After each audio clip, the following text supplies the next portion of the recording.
Yes, good morning friends. Umesh Chauhan फिर से आपके साथ हाजिर है यहाँ पे। आप लास्ट वीडियो में आपने देखा कि मैंने प्रॉफिट एंड लॉस के बिल्कुल छोटे छोटे कॉन्सेप्ट आपको बताए थे। शायद कुछ लोग पहले जानते भी होंगे और कुछ लोग नहीं भी जानते, तो उन्हीं के लिए अपन ने स्टार्ट किया है। जो अपने गणित में गरीब तबके के लोग होते हैं ना, जिन्हें मैं अपनी भाषा में BPL बोलता हूँ, उन्हीं के लिए मैं ये बेसिक लेवल से उठा रहा हूँ। आज देखो कुछ टॉपिक अपन आगे बढ़ाएंगे, कुछ नए क्वेश्चन और भी करेंगे। उसके लिए एक कॉन्सेप्ट मैं आपको बताता हूँ, एक बड़ा फेमस, मैं अपने शब्दों में बोलता हूँ उसे मैं बोलता हूँ कि ऐसा कोई रियल तो नहीं है, लेकिन समझने के लिए गधे गधे एक तरफ और घोड़े घोड़े एक तरफ।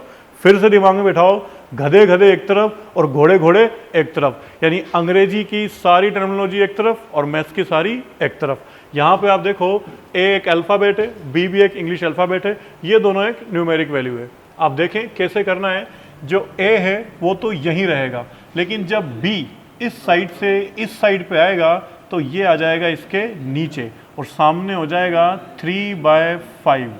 ठीक है, ए की वैल्यू है 3 और बी की वैल्यू बन जाएगी 5। इन्हें रेशो, एक अनुपात के रूप में अपन इसे अरेंज किया है। सेम यहाँ भी अपन गधे गधे एक तरफ और घोड़े घोड़े एक तरफ लगाते हैं, तो P/Q इक्वल हो जाएगा 7/3। आप देखें 7 ऊपर कैसे आ गया, क्योंकि 7 को मैंने यहाँ से ऊपर क्रॉस किया और इसको यहाँ क्रॉस किया तो ये नीचे आ गया। आप चाहो तो इसे ऐसा भी लिख सकते हो और करके Q/P इक्वल 3/7। आप देखें P की वैल्यू हो गई है 7 और Q की वैल्यू हो गई है 3, और सेम यहाँ भी है। अब यहाँ देखें अपन दोनों तरफ इंग्लिश के पैरामीटर भी हैं और दोनों तरफ मैथ्स के भी हैं, तो आप देखें इसको ऐसा लिखेंगे x और वहाँ से आ जाएगा नीचे y।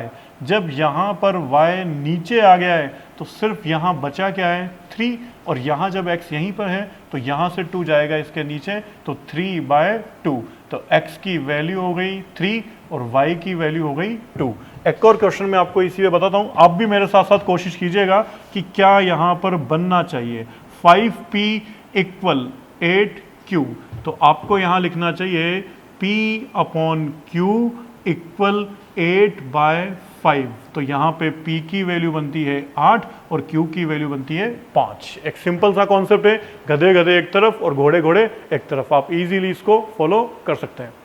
देखिए, ये अपन एक क्वेश्चन उसी के फॉलो करते हुए क्वेश्चन अपन सॉल्व करते हैं। मैंने हमेशा बताया कि क्वेश्चन को ठीक से पढ़ना चाहिए, तो एक बार क्वेश्चन आप पढ़ो।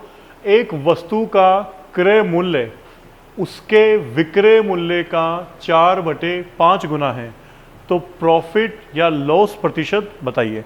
आप फिर से एक बार क्वेश्चन पढ़ो, बोर्ड पर लिखा हुआ है, एक वस्तु का क्रय मूल्य उसके विक्रय मूल्य का 4/5 गुना है।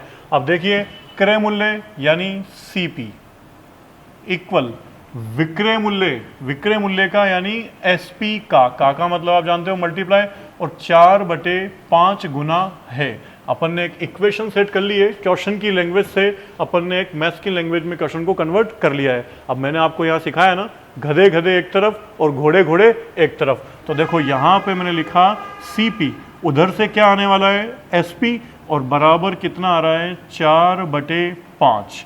यानी वस्तु खरीदी कितने की 4 की और बेची कितने की 5 की। 4 रुपए की खरीद कर 5 रुपए की बेची, 1 रुपए का प्रॉफिट हुआ, कितने पर 4 पर। मैं फिर से बताता हूं, लाभ और हानि हमेशा कैलकुलेट होते हैं CP पर यानी क्रय मूल्य पर। 4 रुपए की खरीदी और 5 की बेची, 1 रुपए का लाभ हुआ, कितने पर 4 पर, और मल्टीप्लाई बाई 100। ये मल्टीप्लाई बाई 100 हमने इसलिए किया है क्योंकि आंसर हमें परसेंटेज में चाहिए। तो देखो 4 से ये 100 कैंसिल हुआ, तो टोटल 25% का यहाँ हुआ है प्रॉफिट। यहाँ पे 25% का हुआ है प्रॉफिट। अब आप देखिए, फिर से समझे एक बार, मैं फिर एक क्वेश्चन बोलता हूं, आप भी ट्राई करें, मैं भी लिख रहा हूं साथ साथ। एक वस्तु का क्रय मूल्य, तो मैंने लिखा CP, बिल्कुल क्रय मूल्य बोला है इसलिए CP लिखना जरूरी है। उसके विक्रय मूल्य का, तो मैंने फिर लिखा है SP, तो विक्रय मूल्य का 8/11 गुना है। कितना गुना है 8/11। तो यहाँ लिखा मैंने 8/11, तो आप यहाँ से CP और यहाँ से लिखेंगे SP।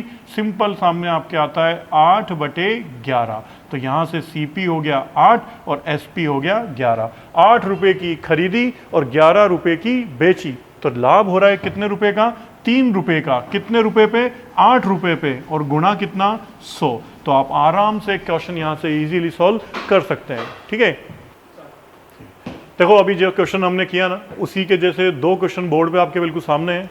आप एक बार इनको ट्राई करने की कोशिश करें। बिल्कुल इजी कॉन्सेप्ट है। मैंने हमेशा बोला कि क्वेश्चन की लैंग्वेज बड़ी इंपॉर्टेंट होती है, लैंग्वेज को बहुत ठीक से पढ़े। देखो यहाँ लिखा है फिर से, दोनों ही क्वेश्चन में आपको प्रॉफिट या लॉस परसेंट जो भी हो रहा है, लाभ हो रहा है तो लाभ परसेंट आपको बताना है, और हानि होनी है तो हानि प्रतिशत आपको इसमें बताना है। देखो फिर से अपन पढ़ते हैं, क्रय मूल्य विक्रय मूल्य का 5/7। फटाफट दिमाग में क्लिक करो कि क्या कहना चाहता है क्वेश्चन। देखो क्रय मूल्य विक्रय मूल्य का यानी CP इक्वल SP, विक्रय मूल्य का 5/7। आपको पता है गधे गधे एक तरफ और घोड़े घोड़े एक तरफ, तो यहाँ पे आपने लिखा 5/7।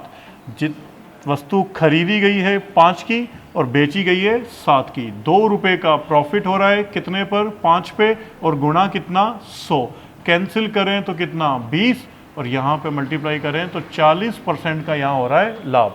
आपको कभी भी डायरेक्ट नहीं मानना है कि ऊपर वाली संख्या क्या है और नीचे वाली क्या है, आपको हमेशा एक इक्वेशन में सेट करके ही इसको चेक करना है। फिर से अपन एक नेक्स्ट क्वेश्चन की तरफ चलते हैं। आप एक बार इस क्वेश्चन को पढ़ें, मैं पढ़ के आपको बता देता हूँ। विक्रय मूल्य क्रय मूल्य का, आप देख रहे हैं विक्रय मूल्य क्रय मूल्य का 5/8 गुना है। पहले क्या आ रहा है, विक्रय मूल्य, यानी आप लिखेंगे SP, फिर इक्वल में लिखेंगे CP मल्टीप्लाई बाई 5/8। फिर से गधे गधे एक तरफ और घोड़े घोड़े एक तरफ, SP/CP इक्वल 5/8। हमेशा ध्यान रखना है कहानी शुरू होती है CP से, चाहे CP ऊपर आए चाहे CP नीचे आए। वस्तु खरीदी कितने की, 8 की, और बेची कितने की, 5 की। तो देखो टोटल आप थोड़ा सोचोगे, हानि दिखाई दे रही है। 8 रुपए की खरीद कर 5 रुपए की बेची है, यानी 3 रुपए का हुआ है लॉस, और कितने पर हुआ है, 8 पर, और मल्टीप्लाई बाई कितना, बाई 100। आप इसे कैंसिल करेंगे 8 से तो ये आता है 12.5, और यहाँ पे आप मल्टीप्लाई करते हो तो 37.5% की यहाँ पे होती है हानि। क्वेश्चन में हमेशा ये याद रखना है कि लाभ हो रहा है या हानि। यहाँ पे हुई है 37.5% की हानि। एक सिंपल क्वेश्चन है, इजीली आप फॉलो कर सकते हो। ऐसे क्वेश्चन कभी भी आ जाते हैं, बहुत छोटे छोटे क्वेश्चन है, 10 सेकंड में क्वेश्चन पूरा कंप्लीट हो जाता है और हमेशा परफेक्ट आंसर आता है। बस एक ही आपको फॉलो करना है कि टेक्निक बिल्कुल इजी फॉलो करनी है, बिल्कुल इजी लिखें, इजी समझें, आराम से आप फॉलो कर पाएंगे। ठीक है, देखो एक क्वेश्चन अपन ने बोर्ड पे फिर से लिखा है, सेम क्वेश्चन के नेक्स्ट सीक्वेंस है। यदि 12 वस्तुओं का क्रय मूल्य 16 वस्तुओं के विक्रय मूल्य के बराबर है तो प्रॉफिट और लॉस प्रतिशत आपको यहाँ पे बताना है। अब देखो इस टर्म को पढ़ो, 12 वस्तुओं का क्रय मूल्य, तो अगर मैंने 12 CP यहाँ लिखा है तो इसमें कोई प्रॉब्लम नहीं होनी चाहिए। फिर यहाँ पढ़ोगे 16 वस्तुओं का विक्रय मूल्य, तो यहाँ पे 16 SP मैंने यहाँ लिखा है, और आगे आप पढ़ोगे तो बराबर है, तो मैंने यहाँ बराबर लिखा है। एक बार आप ठीक से सोच ले, समझ ले, और इसको देखें कि 12 वस्तुओं का क्रय मूल्य 16 वस्तुओं के विक्रय मूल्य के बराबर है। जो क्वेश्चन की लैंग्वेज है, क्या हमने उसे बिल्कुल सही से लिखा है या नहीं भाई। एक बार आपको आराम से देखोगे तो बिल्कुल सही फील होगा। 12 वस्तुओं का क्रय मूल्य यानी 12 CP, और 16 वस्तुओं का विक्रय मूल्य यानी 16 SP। अब आप सबको पता है कि ऐसी सिचुएशन में क्या करना है, गधे गधे एक तरफ और घोड़े घोड़े एक तरफ। तो देखें आप, CP/SP इक्वल हो गया 16/12। 16/12 आपस में कैंसिल आउट हो रहे हैं, 4 से कैंसिल करें तो ये 4, और यहाँ कैंसिल करें तो 3। आपको मैंने फिर से बताया कि हमेशा कहानी शुरू होती है CP से। CP का मतलब वस्तु का क्रय मूल्य हो गया 4 रुपये और विक्रय मूल्य हो गया 3 रुपये। 4 रुपये की खरीदी और 3 रुपये की बेची, तो डेफिनेटली 1 रुपये की हानि हो रही है। कितने रुपए पर हो रही है, 4 पर, और मल्टीप्लाई बाय कितना, 100। आप 4 से 100 को कैंसिल करेंगे तो ये हो जाएगा 25%। लेकिन याद रखें हानि, ऑप्शन में 25% लाभ भी दिया होगा, लेकिन आपको ऑप्शन सही टिक करना है, 25% की हानि। एक इजी क्वेश्चन आप आराम से फॉलो कर सकते हैं। देखो एक क्वेश्चन मैं आपको धीरे धीरे बोलता हूं, आप भी ट्राई कीजिएगा और साथ साथ मैं भी उसको करके बताऊंगा। 20 वस्तुओं का क्रय मूल्य, तो मैंने यहां लिखा है 20 CP, 24 वस्तुओं के विक्रय मूल्य के समान है, तो मैंने लिखा है 24 SP।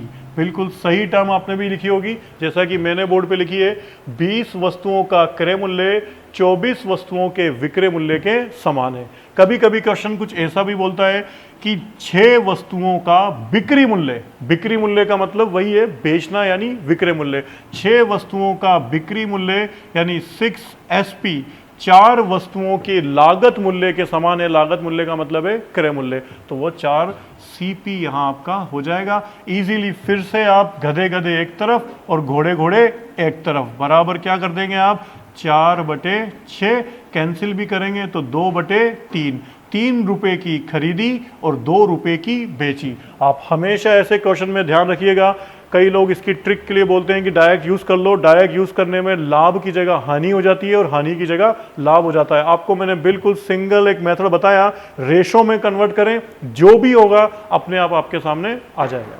ठीक है, देखो एक फिर से एक नया क्वेश्चन के साथ अपन यहाँ मिले। क्वेश्चन का पैटर्न सेम है, सिर्फ लैंग्वेज पलट रही है। आप हमेशा ध्यान रखना, कॉन्सेप्ट क्वेश्चन के सेम रहेंगे, सिर्फ और सिर्फ उसका आस्किंग वे यानी क्वेश्चन पूछने का तरीका या फिर क्वेश्चन की लैंग्वेज केवल चेंज होगी, इसके अलावा और कुछ नहीं होगा। आप देखो यहाँ लिखा है एक वस्तु का क्रय मूल्य यानी CP, उसके विक्रय मूल्य यानी SP से 30% कम है। ये जो से वर्ड यहाँ यूज किया है ना, विक्रय मूल्य से, यानी डेफिनेटली जो तुलना हो रही है, जो कंपैरिजन हो रहा है, वो किससे हो रहा है, विक्रय मूल्य से। यानी विक्रय मूल्य बना रेफरेंस प्राइस। आप देख रहे हो यहां मैंने लिखा CP और यहां लिखा मैंने SP। अब आप समझें कि विक्रय मूल्य से तुलना हो रही है विक्रय मूल्य से, तो विक्रय मूल्य से अगर तुलना हो रही है तो विक्रय मूल्य हो गया 100% और 30% कम है। कौन कम है, क्रय मूल्य, तो ये हो गया 70%। 30% कम है तो ये हो गया यहाँ पे 70%। आप देखिए कैंसिल करें इसे तो ये हो गया 7/10। आपको हमेशा मैंने बताया कि आपको कहानी शुरू करनी है CP से। तो वस्तु का क्रय मूल्य कितना है 7 और विक्रय मूल्य कितना है 10, यानी 7 रुपए की खरीदी और 10 रुपए की बेची। तो टोटल यहाँ लाभ हो रहा है कि हानि, आप देखो लाभ हो रहा है, 3 रुपए का लाभ हो रहा है। कितने रुपए पर, 7 पर, और गुणा कितना 100। आप जब इसे कैंसिल आउट करोगे तो 300/7, तो आंसर आएगा 42 सही 6/7%। ये टोटल हो रहा है यहाँ पे प्रॉफिट परसेंटेज। आपको ऐसे क्वेश्चन में बिल्कुल ध्यान से देखना है, सिर्फ CP SP एक रेशो के रूप में लिखें, अपने आप आपके आंसर सामने आ जाएंगे। कुछ एक एग्जांपल मैं आपको और बता देता हूँ। फिर से मैंने लिखा है CP और फिर से लिखा है मैंने SP। एक क्वेश्चन में बोलता हूँ, ठीक से सुनना, एक वस्तु का विक्रय मूल्य उसके क्रय मूल्य से 20% अधिक है। देखो फिर से आप मेरी बात सुनो, विक्रय मूल्य क्रय मूल्य से तुलना हो रही है, क्रय मूल्य से, तो क्रय को मूल्य को मान लिया 100 और 20% अधिक है तो यहां लिखा मैंने 120। कैंसिल करके रेशो बनाओगे तो 5/6। आपके पास क्रय मूल्य भी है और आपके पास में विक्रय मूल्य भी है। फिर से एक और आप क्वेश्चन देखो कि एक वस्तु का विक्रय मूल्य उसके क्रय मूल्य से तुलना हो रही है क्रय मूल्य से, यानी यहां लिखा है मैंने 100, 25% कम है तो यहां आपको लिखना है 75। दोनों को कैंसिल करेंगे तो 4 और 3, 4 रुपए की खरीदी और 3 रुपए की बेची। इन क्वेश्चन को आप सिंपली रेशो के अंदर लिख करके इजीली सॉल्व कर सकते हैं। ठीक है, देखो अभी 2 क्वेश्चन मैंने बोर्ड पे लिखे हैं, लाभ हानि के फेमस क्वेश्चन हैं। जितने भी लोग फॉर्मूला और ट्रिक यूज करते हैं ना, उन सब की यहाँ पे धज्जियां उड़ जाती है। ठीक है, क्योंकि फुल कॉन्सेप्ट के साथ क्वेश्चन है। क्वेश्चन पे हम बाद में जाएंगे, पहले मैं आपको बताता हूँ कॉन्सेप्ट क्या है। कॉन्सेप्ट देखो, आपका कोई फ्रेंड आपके पास में आता है, आके आपके ऐसे बोलता है कि यार आज एक वस्तु मैंने 220 रुपए की बेची और उस पर मैंने 20 रुपए का लाभ कमा लिया।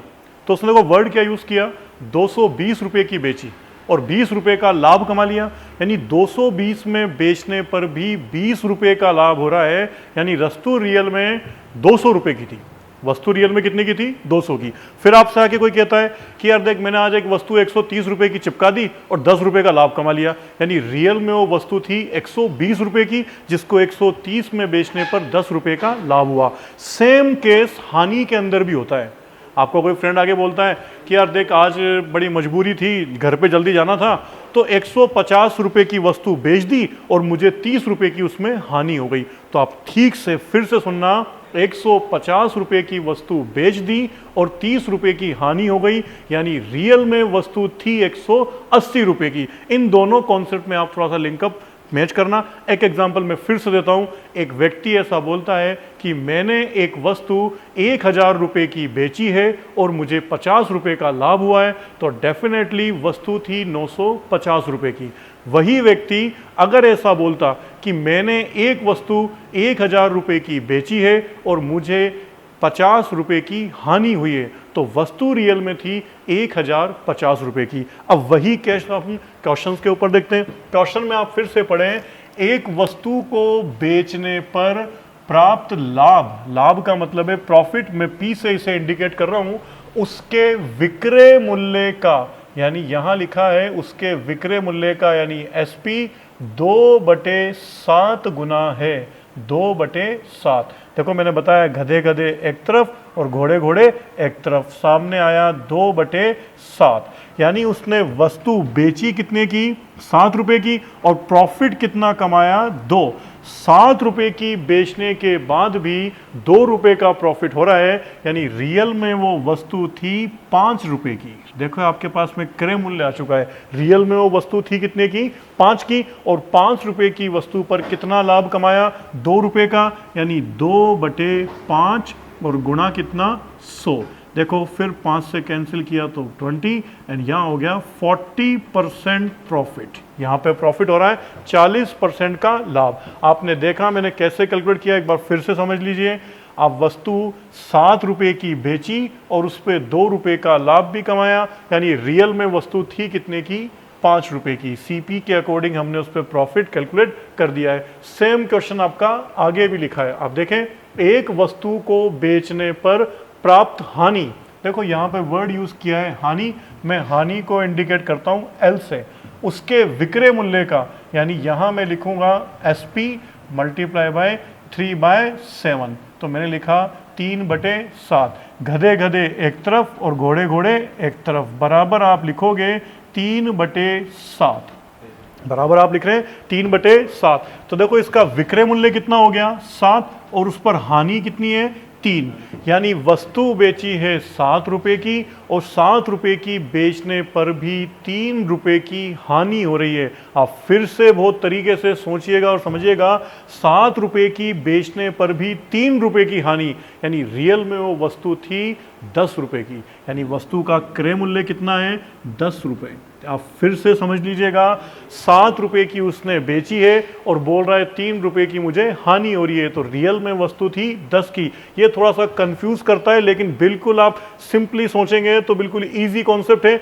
10 रुपए की वस्तु पर 3 रुपए की हानि, यानी 3/10 और मल्टीप्लाई बाई 100, कैंसिल किए तो टोटल यहां आ रहा है 30% लॉस।